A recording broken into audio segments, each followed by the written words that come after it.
Hello, everyone. After this fantastic presentation, both Gustavo and I would like to present Professor Naoyuki Yoshino, Dean of the Asian Development Bank Institute.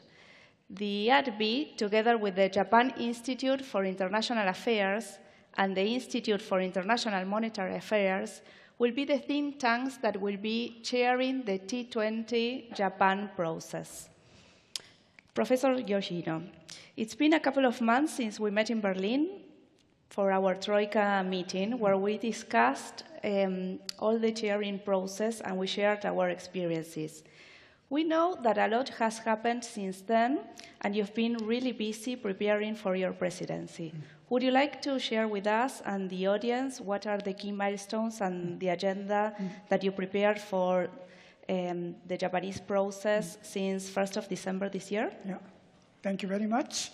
And I'd like to show 10 topics we have selected for T20 Japan. I hope it will go okay. And we Professor, yeah. Would you prefer to be? Okay, yes, I'd like to stand up. And you can see the first five topics. First one is 2030 Agenda for Sustainable Development. And this is a continuation of Germany, Argentina, and Japan. And this sustainable development can include gender issues. And second one is International Financial Architecture for Stability and Development, which includes cryptocurrency and fintech. And third one is climate change and environment. And fourth one is the economic effects of infrastructure investment and its financing. And fifth one is cooperation with Africa. And the first topic will be handled by JICA Research Institute. And the second one is Institute of International Monetary Affairs. And third one is Environmental Agency and Mitsubishi Research Institute. Fourth one is ADB Institute. And fifth one is JICA Research Institute. Those are the five topics. And second, from 6 to 10, is social cohesion, global governance, and the future of politics. And this is Japan Institute of International Affairs. And future of works and education for digital age. And this is ADB Institute. 8 is trade, investment, and globalization. This is Rieti Research Institute of Economy and Trade. And SME policy, number 9, faced with development of financial technology. Last one is aging population and its economic impact and immigration. And number 9 and number 10 are the new topics which we introduced. Because small and medium-sized enterprise is very important in Asia. It's also important in Europe and Latin America. And aging population, many countries are not facing with aging population, but pension systems and workforces and facing with technological developments for aged people are very important. And aging population, Japan is far ahead of other countries. And Korea, China, Thailand are following Japan. So these are the 10 topics we have been selected. And I hope you could enjoy and participate Tokyo's summit. And T20 inception meeting will be held in December 4 and 5 in Tokyo. And then final T20 meeting will be held in May 2019 in Tokyo. And hopefully this T20 in Tokyo will be able to deliver lots of good impacts to G20 processes. So those are my brief explanation about T20 to Tokyo. Thank you. Thank you very much, Professor. Thank you.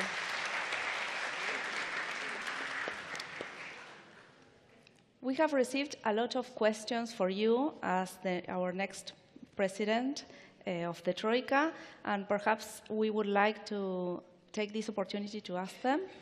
What do you think that you will be continuing with the T20 summit during next year?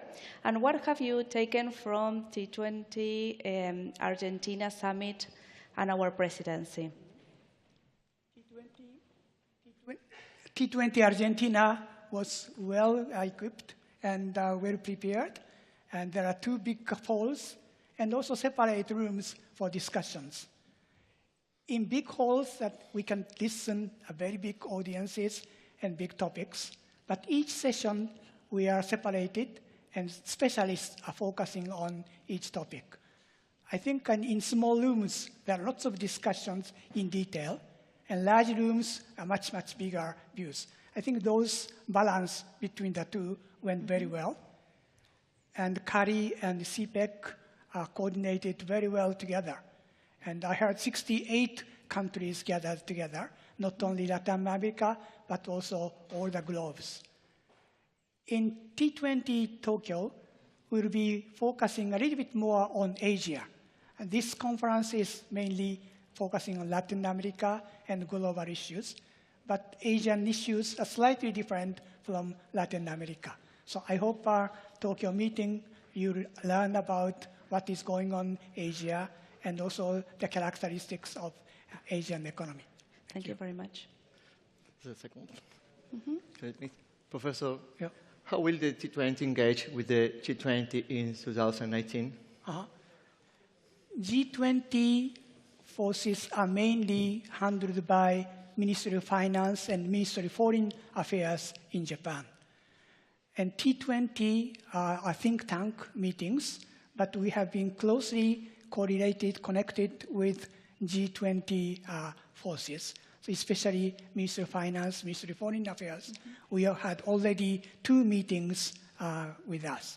And hopefully we can have much more meeting and collaboration and continue discussion about our research results, and hopefully it will be implemented in G20 policies. Thank you. I think we have space for one more question, and that would be, out of 68 countries that are represented here today, more than half of them, 38 to be precise, are developing economies. Do you see this as a starting point for closer cooperation within Asia and Latin America, or developed and developing countries within the T20 and hopefully the G20 as well? Among 680 countries, as you said, 38 countries are emerging economy.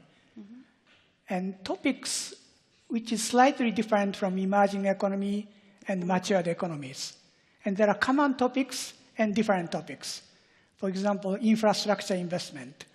In emerging economies, huge needs of infrastructure, especially in Asia. Lots of congestions, traffic jams, and how to construct infrastructure. And matured economy, common topics are climate change and global governance and so on. So I think that both emerging economies and matured economies can discuss each other, how to coordinate each other, and trade issues, financial issues. And especially global economy, trade, financial connections becomes much more contact. Especially the development of financial technology. I think capital flows among global economies and between growing economy and matured economy will become much more frequent. That will change the exchange rate fluctuations much more compared to before. So I think that coordination among global economy will be very important for the sustainable capital flows and trade flows. Thank you, Professor. Perhaps I've seen lots of people here in the audience taking pictures of your priorities and the task forces for next year. Perhaps we can take one more question from the audience. I don't know who will like, if there are any questions for Professor. No? Okay. Okay, Professor, we will thank you for being here today, and we all are committed and to share our experience with you. Okay, so thank you, Professor Yoshino.